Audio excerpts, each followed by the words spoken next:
收睇我哋蔚灣頻道，我係主持人 Lucas。我係 Eva。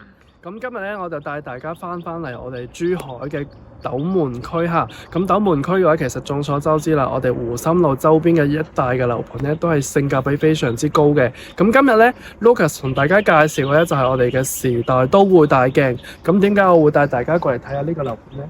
咁首先咧，因為呢個樓盤咧，佢係屬於現樓嘅狀態，現淨即買即收樓。咁第二個嘅話咧，佢係基本係喺湖心路。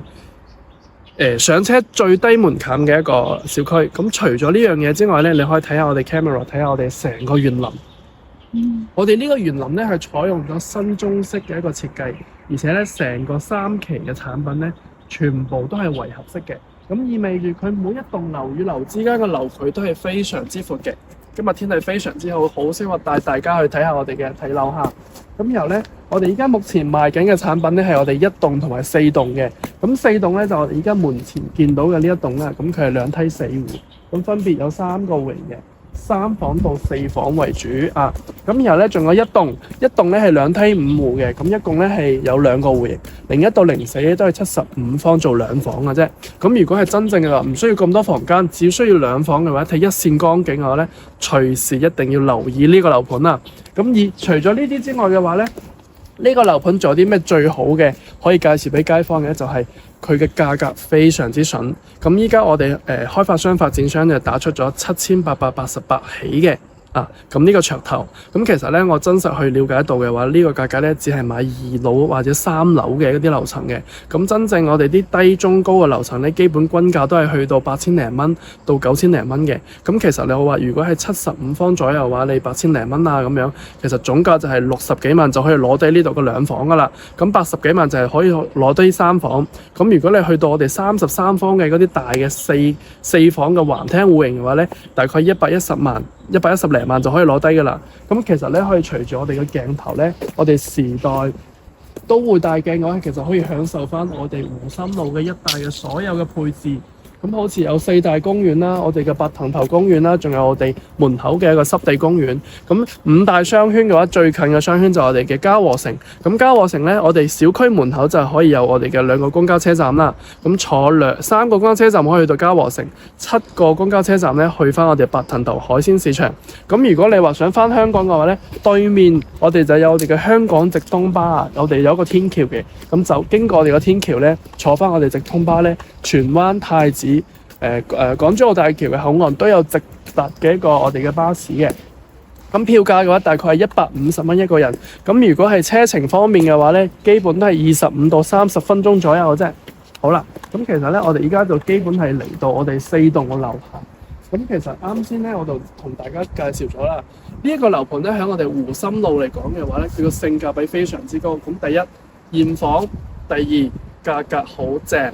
第3，園林好靚，加上戶型嘅設計，大家可以睇翻我哋成個園林同埋我哋嘅鏡頭都係隨住翻我哋呢邊睇翻我哋嘅入戶大堂，真係非常之大。因為咧一開始咧，我覺得睇到咁長有冇可能會有啲但係咧我哋個位置咧都係對我哋開始嘅一個改觀好大，因為呢個入戶大堂非常之大氣做到，而且個園林咧全部都係採用新中式嘅。咁側邊嘅話咧，我哋設置咗好多法會所啊咁樣。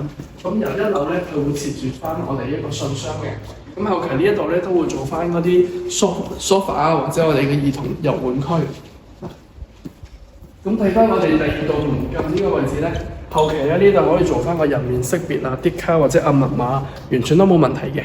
咁事不宜遲，我哋上去再睇睇我哋嘅戶型先。Hello， 大家好，咁我哋嚟到第1個樣板房嚇。咁第1個樣板房咧，我哋做咗75方2廳2衛嘅一個戶型嚇。咁首先嘅話咧，我哋從呢度入門咧，我哋贈送咗個入戶玄關嘅贈送位置。咁呢個位置咧，你可以做個微型一個儲物間啦。入到嚟咧，經過我哋呢個長嘅走廊之後咧，隔離就係一個廚房，係一個對流戶型嚇。咁又係2間房嘅。咁事不宜遲，我哋入嚟睇睇先。咁呢個戶型咧75方咧做到兩房兩廳嚇，呢個位置入到嚟咧，我哋平時可以做一排嘅鞋櫃啦。咁由呢度咧可以做一個洗衣間都冇問題，晾衫啊都冇問題嘅。入到嚟咧，因為呢個係交付標準，咁你而家見到嘅所有都係我哋嘅交付㗎啦。咁入到嚟嘅話咧，我哋呢邊咧可以做一排鞋櫃或者我哋嘅餐邊櫃都冇問題。連住我哋呢個餐廳咧，我哋入嚟睇我哋嘅廚房啊。廚房嘅話咧，我哋係做咗個一字形。咁呢個位置咧，佢可以設置咗個雙門冰箱嘅位置。咁我哋依家見到嘅呢啲防指紋嘅一啲烤漆嘅一啲櫃體啊，仲有我哋嘅廚房三件套、抽油煙機、燃氣灶，仲有我哋嘅消毒碗櫃，全部都係交樓標準。咁睇翻出去嘅話咧，我哋係睇翻湖心路景觀嘅一體盤，同埋我哋嘅呢一個我哋嘅水龍頭，全部都係交付標準嚇。咁我哋出翻嚟嘅話咧，佢呢個客廳咧，我哋可以放個4人嘅一個位置啊。咁連住我哋呢個客廳嘅話，出翻嚟我哋睇翻我哋嘅高速路口啊。咁而家對面嘅話呢個景觀咧係非常之好嘅。咁呢邊係南向嚇。咁所以嘅話咧，依家係中午12點左右，咁我哋其實見到出邊嘅景觀咧都係睇到望江嘅，咁而且咧一片咧都係冇乜遮擋嘅，咁所以其實咧需要兩房，只需要兩房嘅需求嘅觀眾嘅話咧，其實可以考慮翻我哋呢個78方做兩房嘅，因為咧首先佢係做到兩房設計啦，咁第二個話咧佢個開間係好舒服，咁第三個嘅話咧睇翻我哋出邊冇任何遮擋一個光景同埋我哋嘅冇視野嘅環境嘅話係相當舒服嘅，咁入翻嚟睇翻我哋房間啦。咁接翻到我哋個客廳咧，左右兩邊都係我哋嘅房間，我哋先睇呢間房啦。咁呢間房咧，我哋木室大概去到7個方左右。咁呢度後期你咧可以放到1米2嘅床，連住我哋嘅飄窗。咁飄窗方面咧，睇翻我哋湖心路，呢度可以做翻為 L 字型一個衣櫃，完全冇問題。咁隔離咧，因為佢係呢個係兩房，所以佢係做咗1位嘅設計嘅。咁呢度咧係等於我哋直接嘅第一個我哋嘅工位啦。我哋嘅鑽石型一個我哋嘅廁所啦，咁淋浴間啦，咁啊仲有我哋嘅鏡櫃啊，同埋我哋呢個洗手台啊，仲有我哋嘅馬桶都係我哋交付標準。嚟翻到嚟呢間咧，我哋第2間臥室啊，我哋將呢個棉板拎走先。咁第2間房間嘅話咧，完全可以放翻我哋嘅1米8嘅床，但係咧佢後期呢度先可以做兩邊落床啦。連住翻呢邊咧係睇光景嘅，咁其實咧呢個戶型嘅話咧，係喺我哋嘅一棟位置，咁一棟位置咧係2梯5戶嘅，01到04單位都係75方做兩房1衛嘅啫。咁後期咧就睇下街坊中意邊個朝向同我哋嘅景觀都可以揀嘅。咁後期接下來我哋睇翻我哋再細啲嘅戶型，我哋98嘅一個戶型啦。嚟翻到呢個位置咧，98佢屬於單邊專梯入戶嘅位置哈，咁我哋入到嚟咧，左手邊嘅話咧，我哋可以睇到佢放咗個一排嘅鞋櫃啊。咁然後右手邊嘅話咧，佢係做咗個入門嘅一個廁所，我哋可以入去睇睇下入門個廁所。咁然後咧，佢係連住翻我哋一個飄窗嘅位置。咁後期飄窗嘅話咧，我哋完全可以喺呢度放啲沐浴露啊、啲洗漱用品啊。咁連住翻我哋出邊嘅話咧，我哋可以睇到佢係屬於一個南北對流嘅戶型啊。咁呢邊南向嘅話咧，係睇翻我哋一線光景嘅呢個冇遮擋嘅視野。咁所以樓下咧，其實係嗰啲別墅區啦。咁所以其實呢邊咧，基本就係唔會話有任何變動噶啦。咁由呢邊嘅一線光景，其實我睇起身都係非常之舒服嘅。咁然後入翻嚟嘅話咧，我哋因為呢個戶型咧係南北對流嘅。咁我哋北向嘅呢一邊嘅話咧，係睇翻感受到我哋呢邊園區嘅，亦都係冇任何遮擋嘅視野。因為佢係南北對流，所以今日天氣非常之好啊。咁我哋睇翻我哋呢一個位置園林景觀嘅話咧，係睇到我哋成個泳池景嘅。咁然後非常之開闊，好舒服嘅感覺。好靚啊！真係好靚，兩邊都冇乜遮擋嘅。採光通風都一流。入翻嚟。98方做3房2廳2衛，我哋先睇第一個房間嚇。咁佢第一個房間咧，佢係做咗個書房啦，同埋我哋嘅電競室。咁平時有辦公需求嘅街坊嘅話，呢邊可以做翻個大型嘅書台一字型啦。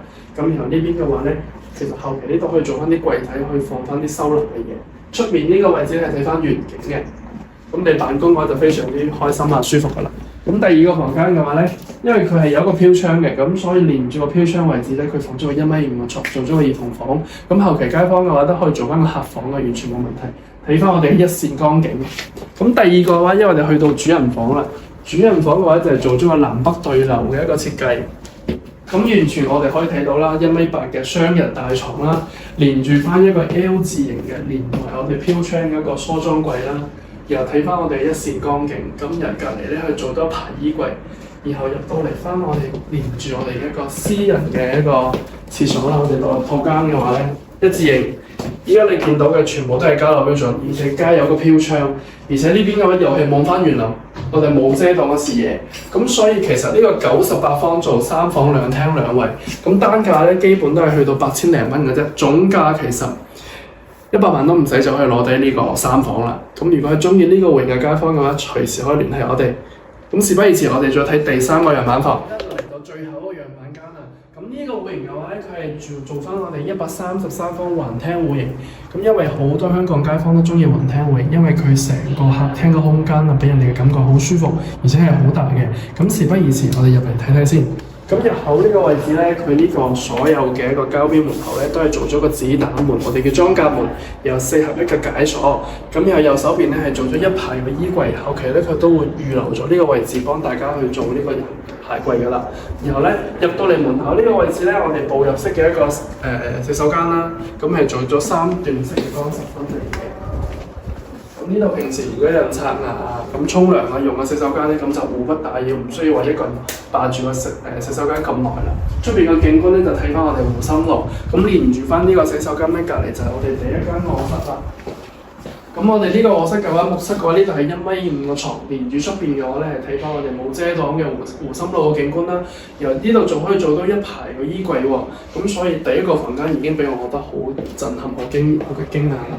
咁連住我哋呢一個過渡嘅話咧，我哋可以感受到成個橫廳嘅設計啊。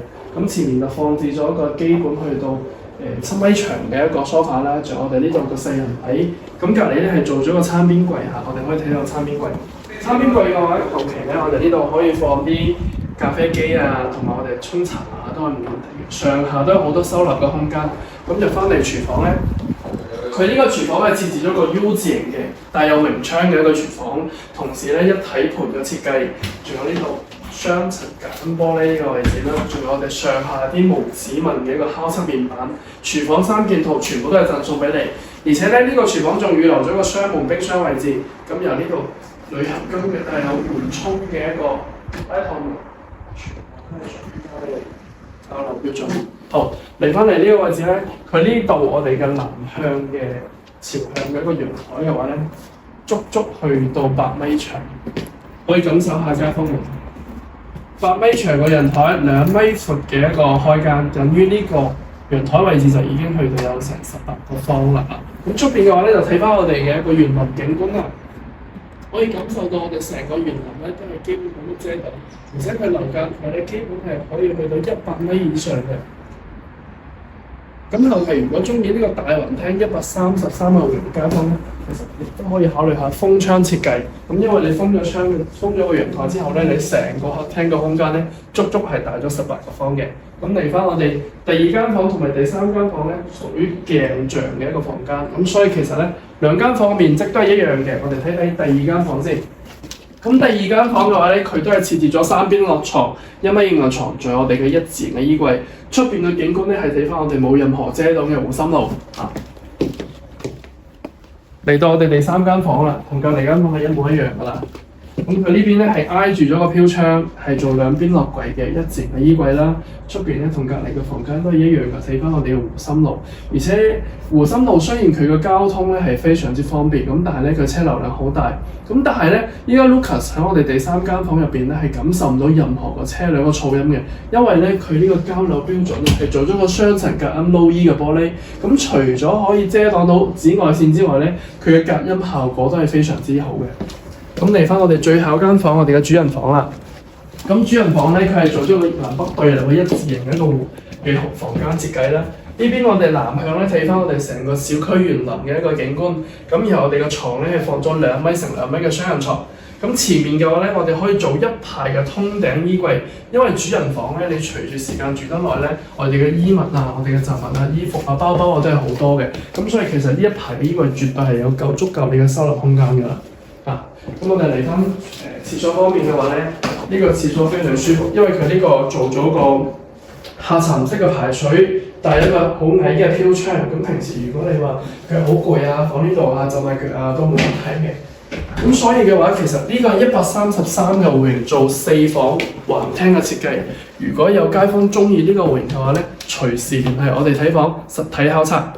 好啦，咁我哋依家咧就嚟到時代都會大鏡嘅樓下啲商鋪啊。咁我哋其實依家見到咧，佢樓下呢啲所有個底商商業街嘅話，已經完全係開晒㗎啦。我哋可以放大個鏡頭睇睇下。咁前面咧呢邊一排咧有水果店啦，仲有我哋嘅一個麵食嘅山西麵食啦，仲有我哋可以做 facial 嘅呢一邊，呢一粒全部都係有餐飲店比較多嘅，仲有我哋嘅小賣鋪啊，我哋嘅重慶雞公煲啊都係有嘅。咁鏡頭嘅另一邊咧，我哋可以放大一下嚇，仲有我哋嘅藥房啦、大森林啦。咁由呢邊嘅話係有啲武漢嘅特色小食嘅，有餃子啊、麵食啊。咁嚟翻到呢邊咧，仲有我哋一個屬於翻我哋呢個小區嘅新鮮超市啊。咁呢個超市咧，其實我之前做過功課咧，我聽人哋講啲業主都講啊，話基本你可以日常需求可以買到嘅嘢都可以買到嘅喎。咁我哋咧就同大家去睇睇究竟呢個超市入邊咧，有冇我哋平時所需嗰啲日常物品嚇。咁嚟翻我哋門口啦，其實咧我哋呢度個超市名係叫客來新鮮生活超市。咁由門口呢個位置咧，我哋放咗好多嘅嗰啲雞蛋啊，咁樣我哋睇下物價先，18蚊8一盒嘅。咁有幾多隻雞蛋我睇下？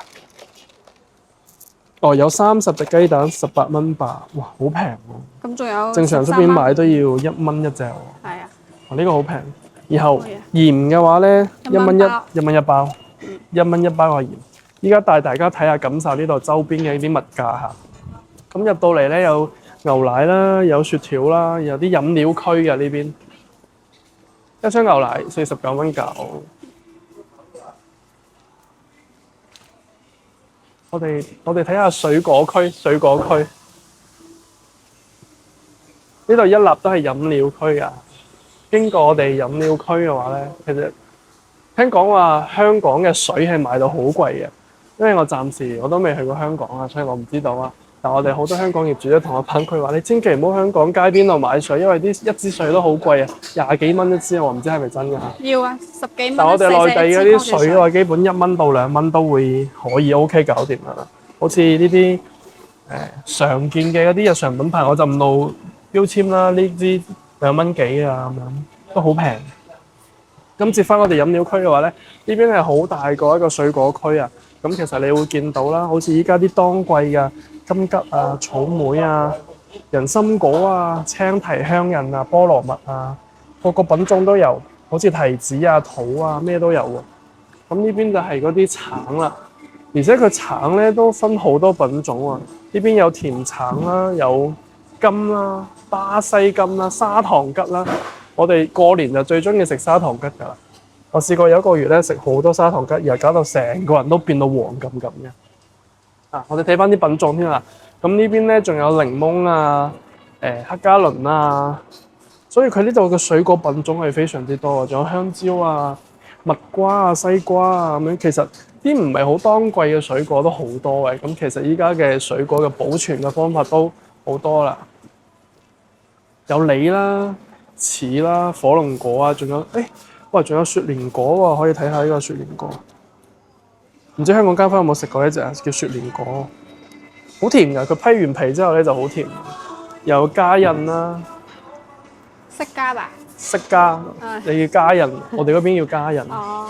由呢度係菠蘿、蘋果。咁嚟到呢度嘅話咧，就係我哋嘅蔬菜類啦，好似呢啲配菜啦，好似各種嘅菌菇啦。我哋就係辣椒都已經有9種、6、7種。呢邊有西蘭花、有椰菜、豆角、生菜，咩種類嘅菜其實都有齊晒啦。基本嘅均價都係去到2蚊幾到3蚊嘅均價，咁所以其實我哋內地嘅生活成本真係會比香港低好多，而且佢嘅質量啊都會做到好好嘅。我哋可以入到嚟。可能菠菜就會貴啲啦，菠菜去到4蚊雞啊咁樣，其他都基本都係2到3蚊左右嘅均價。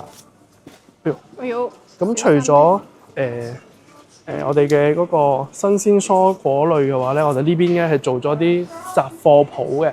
咁好似你會見到好似有啲米啦，咁然後方片糖啦，仲有好多煲湯嘅材料咧。呢個區域完全可以揾到啊！薏米啊，我哋香港人啊或者廣東人最中意煲湯噶啦。咁煲湯肯定會放好多唔同嘅嗰啲材料啦，薏米啊、眉豆啊、綠豆啊呢啲之類嘅嘢，全部呢度都可以揾到。花生啊、紅棗啊、當歸啊呢啲嘢，全部都有齊嘅。而且咧，佢全部都係做好晒密封嘅，即係唔會話全部一打開入邊全部都係嘅，一包包都係做翻好密封嘅。紅棗都係幫你做晒密封噶啦，而且佢仲幫你去埋核嘅喎，呢種就唔需要你去核啦。因為我媽之前教我話煲湯咧，紅棗一定要去核，如果唔係會好燥。好似呢度木耳啊咁樣，呢啲全部都係配料啊，通粉啊、冚唪唥都有嘅。所以佢嘅種類好多。咁上面咧就好多啲乾貨嘅煲湯，好似啊呢啲腐竹啊、孜然啊，好似你燒烤用到嘅呢啲五香粉啊，呢啲全部都有齊嘅喎。哇！佢啲品種真係好多啊！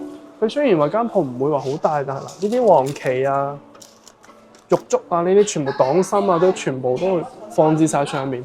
所以其實呢間超市嘅話，基本如果你話日常煲湯啊、食嘢嘅話咧，呢間超市完全可以滿足到你日常所需想買嘅嘢。咁經過咗呢個我哋嘅乾貨區之後咧，咁呢邊係屬於肉區啦。好似我哋依家見到嗰啲蝦尾仔啊、臘肉啊、臘腸啊，都係好多嘅。哇！呢種臘腸應該我中意食，因為佢脂肪比較少。呢種臘腸，呢種臘腸就會含脂肪，睇起上好高。好，見到呢邊嘅話咧，就我哋嘅屬於碳水化合物啦。我哋有啲豆腐啊、豆皮啊，呢啲有肉卷喎。我哋你個家鄉嘅特產。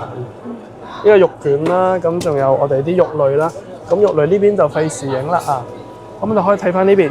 咁除咗我哋平時啊買餸啊，所有嗰啲材料嘅之外咧，我哋仲有熟食嘅速食應該話叫速食湯圓、水餃呢啲，全部都係基本均價都係去到10零蚊一包嘅啫。咁去到嗰邊咧，全部都係鹽啊、油啊、糖啊，仲有我哋薯片啊咁樣。所以其實呢間超市咧，佢種類非常之繁多。咁後期嘅話咧，我哋街坊咧直接嚟到樓下，然後選購就冇問題㗎啦。咁我哋去翻出嚟，我哋做翻個總結先。我現在這邊